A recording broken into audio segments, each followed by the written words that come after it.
Bapak Ibu saudara-saudari sekalian, saat ini saya sedang berada di Candi Borobudur. Kita bisa melihat di belakang saya ada Candi Borobudur, dan sebenarnya kami para biku dan juga banyak umat awam ribuan saat ini sedang berada di pelataran Candi Borobudur untuk melakukan Indonesia Tipitaka Canting, yaitu mengulang ajaran-ajaran Sang Buddha yang terdapat di dalam Tipitaka, yang terutama adalah Sutta Pitaka, yang pada tahun ini kami membacakan yaitu 10 sutta dari Majjhima Nikaya yang terkelompok di dalam Mahayamaka Sutta.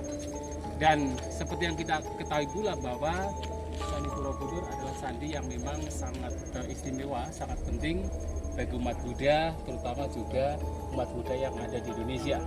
Karena ini adalah candi yang memang memiliki sejarah yang penting perkembangan ajaran Buddha di Nusantara.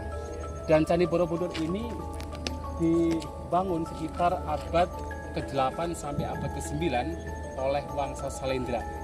Hanya saja kalau kita perhatikan candi ini, kebanyakan dari arkeologis dan juga para cendekia mengatakan bahwa candi ini dibagi menjadi 3 bagian, yaitu bagian kaki disebut sebagai Kamadhatu. Nah, kemudian bagian tengah, terutama yang ada relief yang ada di langkan ataupun yang ada di dinding Candi Borobudur, itu dikatakan sebagai Rupa Datu. Sedangkan bagian paling atas yang ada stupa, baik stupa yang di dalamnya ada arca Buddha maupun stupa induk, itu disebut sebagai Arupa Datu. Tetapi sebenarnya kalau kita perhatikan dari apa yang terdapat di candi ini, penafsiran dari 3 tingkatan ini sepertinya masih kurang sesuai dengan literatur Buddhis. Mengapa? Karena kalau kita perhatikan bagian yang paling bawah ini, yang sebenarnya ada relief menceritakan tentang hukum karma.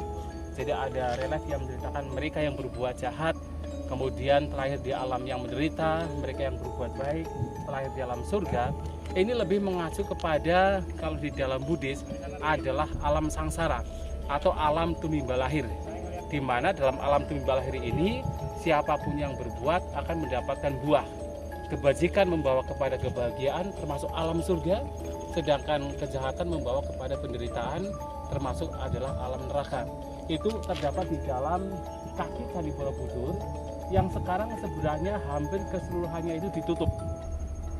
Karena alasan bahwasanya Candi Borobudur ini agar bisa di-preserve, terjaga, tidak mengalami kelongsoran, kemudian bagian kakinya itu hampir keseluruhan itu ditutup. Hanya nanti di sana itu akan ada satu bagian kecil yang dibuka, yang di situ ada relief dari yang bagian kaki Candi Borobudur. Hanya untuk menunjukkan bahwa sebenarnya di bagian kaki itu adalah ada relief mengelilingi Candi Borobudur, tetapi hampir keseluruhan ditutup. Nah, kemudian ketika masuk ke teras yang pertama sampai teras kelima, yang itu adalah ada bagian langkan atau pagar Candi Borobudur dan juga bagian yaitu dinding Candi Borobudur. Nah, di situ ada banyak relief yang sebenarnya menceritakan tentang perjalanan dari beberapa orang dalam upaya mencapai pencerahan. Sebagai contoh adalah dinding relief di bagian teras pertama di bagian dinding Candi Borobudur. Itu adalah relief Lalita Wistara, terutama bagian atas. Nah, itu menceritakan tentang yaitu kehidupan dari Bodhisattva ketika beliau masih di alam Tusita sebagai seorang Bodhisattva yang bernama Setaketu, sampai kemudian dalam perjalanan hidupnya terlahir sebagai Pangeran Siddhartha, kemudian menikah dengan Yasodhara, meninggalkan kehidupan rumah tangga, kemudian mencapai kesucian sampai beliau membabarkan khotbah yang pertama.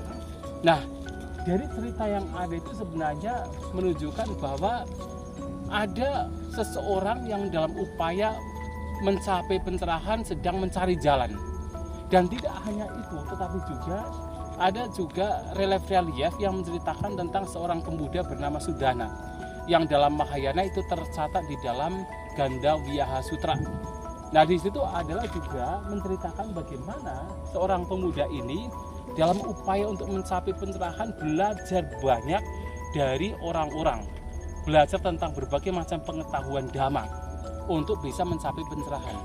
Yang secara singkat kita perhatikan bahwa relief-relief yang di situ dikatakan sebagai rupa dhatu sebenarnya menunjukkan sang maga atau sang marga atau sang jalan, bahwasanya ada jalan yang bisa membebaskan seseorang dari tumimba lahir.